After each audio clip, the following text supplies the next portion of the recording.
자유 대한민국을 사랑하는 애국민 여러분 안녕하십니까. 그날이 점점 다가오고 있습니다.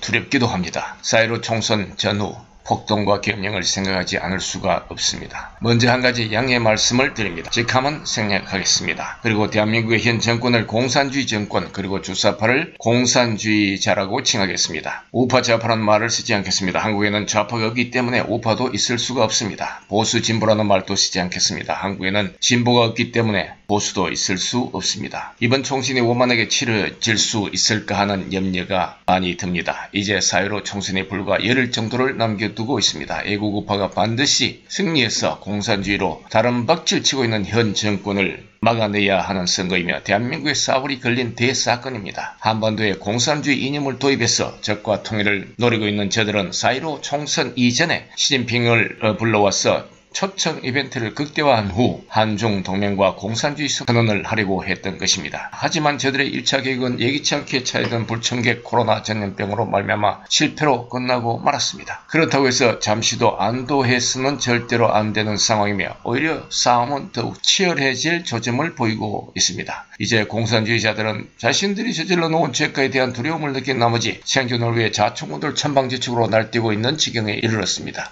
애국우파는 저들의 처절한 셀프 구명운동을 적극적으로 차단해서 숨통을 확실히 끊어버려야 할 것입니다. 저들은 권력에서 하차하는 순간 자신들의 목숨이 온전치 못할 것이라는 사실을 너무도 잘 알고 있기에 목숨 부지를 위해서 극한 투쟁을 할 수밖에 없는 상황에 직면하게 되었습니다. 그동안 김경수 댓글 조작 사건, 촛불폭동, 박근혜 대통령 거짓 탄핵, 조국의 각종 불법 탈법 행위, 청와대 개입의 울산 선거 부정 등 불법 탈법의 헌정 질서를 마구잡이식으로 파괴하는 파렴치한 짓을 서슴지 않았습니다. 뿐만 아니라 중국이 대한민국의 국격을 멋대로 짓밟게 허용하는 행태를 보여왔습니다. 이처럼 국가에 대한 폐악질을 태산처럼 저질러 놓았는데 어찌 무사하기를 바랄 수가 있겠습니까? 그러기에 저들은 더욱 악랄해질 수밖에 없는 막다른 골목에 다다른 생쥐꼴이 되어 있습니다. 저들의 최종 목표는 사회주의 즉 공산주의 선언과 고려 연방제를 통한 한반도 적화라는 사실이며 여기에는 설마가 있을 수 없습니다. 시진핑과 김정은을 초청하려고 길을 써온 이유가 뭐겠습니까? 시진핑을 초청하여 이미 방콕에서 2019년 11월 18일 국방부 장관 정경두와 중국 외교부장이 체결해 놓은 한중 동맹을 공개적으로 선포하고 2019년 12월 24일에 문재인이 시진핑을 만나서 약속해 놓은 운명 공동체를 공고히 함과 동시에 기존의 한미 동맹을 파기하려는 음모를 꾸며놓고 불철주야 바쁘게 달려온 게 사실이죠. 즉 문재인이 선언해 놓은 바 있는 한 번도 경험해 보지 못한 나라를 향해 급속도로 달려왔던 것입니다. 문재인은 또한 북한의 김정은을 초청해서 한반도 적화를 공식적으로 선언하려는 물밑 작업을 중단 없이 추진해 왔습니다. 따라서 정해놓은 목표를 달성하기 위해서 문재인은 시진핑과 김정은을 상황처럼 떠받들어야 하는 자가 당책에 빠지게 된 셈이죠. 그동안의 문재인의 행적으로 충분히 가늠할 수 있을 것입니다. 시진핑과 김정은이 무릎과 촛대뼈를 까대도 입을 벌리고 한박 웃음을 보일 자세를 취해왔습니다. 우물쭈물 하는 사이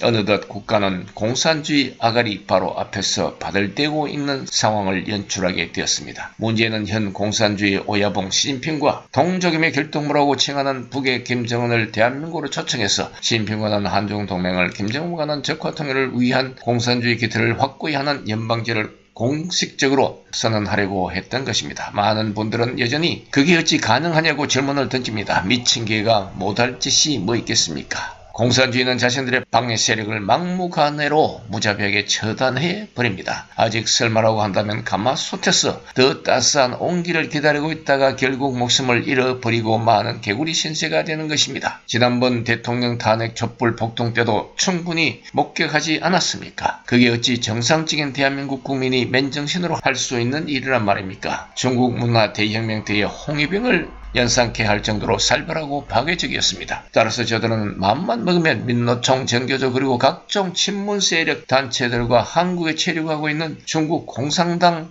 지원 세력을 총동원해서 한판 촛불 폭동의 광란을 벌일 수 있다는 것입니다. 붉은 무리들은 대한민국 건국수립 때부터 적화 통일이라는 목표를 세워놓고 목적 달성을 위해서 수단과 방법을 가리지 않고 자유 대한민국을 괴롭혀왔습니다. 애초부터 저들에게 자유민주주의 체제는 처부숴야 할 대상이었습니다. 문재인은 일일이 열거할 수도 없는 반국가적 파괴 책동들을 저질러 왔습니다. 패스트 트랙을 통해 선거법 개정과 공수처법, 검경수사권 조정안 등 소위 3대 악법을 날치기 통과시켰습니다. 불법 탈법은 기본이었습니다. 불과 2~3년 만에 공산주의로 가는 발판을 거의 완성했다고 봐야 할 것입니다. 국민 정서는 갈갈이 찢어져 5천년 역사에서 한 번도 경험해보지 못한 무자비한 고통을 겪고 있습니다.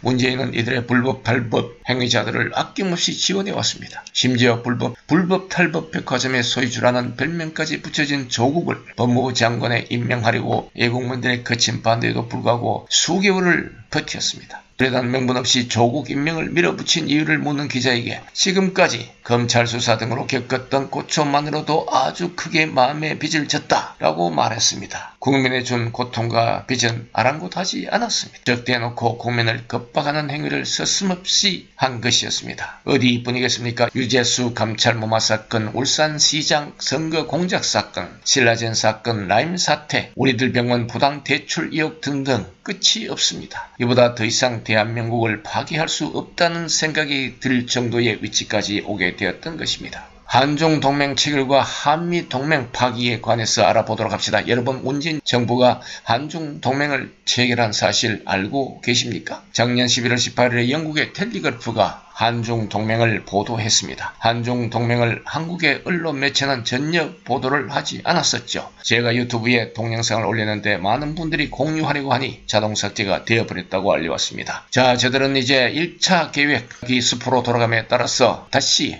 플랜 B를 가동해야 하는 그런 상황에 놓였습니다. 부정선거와 여론조작, 선물공세, 폭동유도, 그리고 매스컴을 통한 허위 거짓 선동 등으로 정권을 연장하려고 하는 것입니다. 부정선거와 여론조작은 과연 어떤 식으로 진행될 수 있을까요? 국내와 중국 그리고 북한의 사이버 전사를 이용해서 댓글 조작과 투개표 조작에 의한 선거 부정을 생각해 볼 수 있을 것입니다. 지난번 19대 대통령 선거 때도 부정선거 의혹이 참으로 많았지 않았습니까? 하도 쌓인 적폐가 많다 보니 조사를 하지 못했을 뿐입니다. 폭동유도 여기에 주목해야 할 것입니다. 선거 결과가 불리하다고 판단되면 저들은 폭동을 유도할지도 모릅니다. 저들과 한편으로 움직이는 민노총과 정교조들을 주축으로 우파를 자극해서 폭동을 일으켜놓고 정부는 이를 제압한다는 명분하에 계엄령을 내려서 선거판을 완전히 뒤엎어서 자신들 쪽으로 유리하게 개표 결과를 발표해 버릴 수도 있을 것입니다. 여기에는 한국에 체류하고 있는 중국 공산당의 지령을 따를 수 있는 조선족과 중국 유학생들도 포함될 것입니다. 원 바이러스로서 중국 주변국들이 즉각적으로 국경 봉쇄를 함에도 불구하고 한국은 문을 활짝 열어놓고 오히려 중국인의 입국을 환영한 사실은 어찌 보면 장차 있을지도 모를 폭동 가담자 숫자를 늘리기 위해 한 일이었을지도 모릅니다. 지난번 박근혜 대통령 탄핵 직전에 촛불 폭동 때는 중국 조선족과 중국 유학생이 상당수 개입했다는 사실이 유튜브나 일부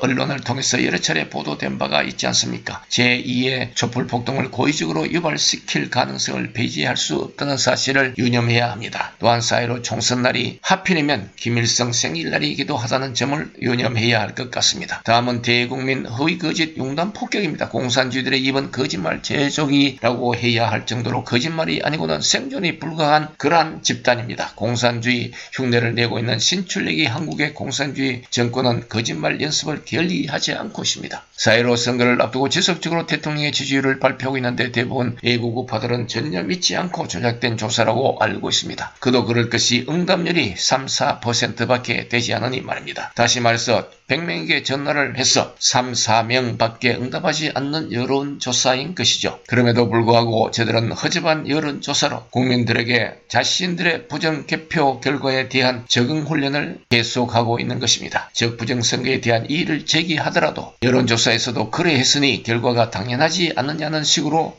변명할 수 있다는 것입니다. 자, 그렇다면 4.15 총선 후를 대비해야 합니다. 4.15 총선에서 현 야당이 승리한다 손 치더라도 문재인과 공산주의자들은 패배를 쉬이 인정하지 않을 가능성이 다분히 있습니다. 자금 저들이 버리고 있는 상식을 벗어난 은행은 자신들의 목숨을 구하기 위한, 즉 셀프 구명 운동이라고 봐야 할 것입니다. 저들에게는 대한민국과 국민은 존재하지 않는 것입니다. 대한민국 국민의 생명보다 자신들의 목숨을 더 소중히 여기고 있으며 어떠한 험악한 일이라도 벌일 태세가 되어 있다고 봐야 할 것입니다. 4.15 총선 전이나 후에 저들은 상황이 자신들에게 불리하다고 생각된다면 우한 바이러스 재난 선포나 한국 내 거주 중국 조선족과 중국 유학생들 그리고 사이버 전사를 이용하여 선거에 불법이 있었다는 거짓 이유를 대어 폭동을 유도해서 계엄령을 선포하고 군사재판으로 야당 인사들을 대거 체포구금할 수도 있을 것이며, 공수처법이 시행되면 무소불위로 권력의 칼을 휘두를 가능성도 쉬이 묵과할 수 없는 것입니다. 장담컨대 문재인은 물리적 힘에 이하지 않고는 절대로 스스로 권력을 내려놓지 않을 것으로 보여집니다. 문재인을 바치고 있는 공산주의 세력의 뿌리가 워낙 강한 터라 쉽게 뽑히지 않기 때문이죠. 자금 대한민국 국민의 정서와 가치관은 5천만 대한민국 국민 숫자만큼 갈갈이 찢어져 있는 상태가 되었습니다. 한국 내에 기생하고 있는 공산주의와 함께하는 시진핑과 김정은의 세력보다 더 강력한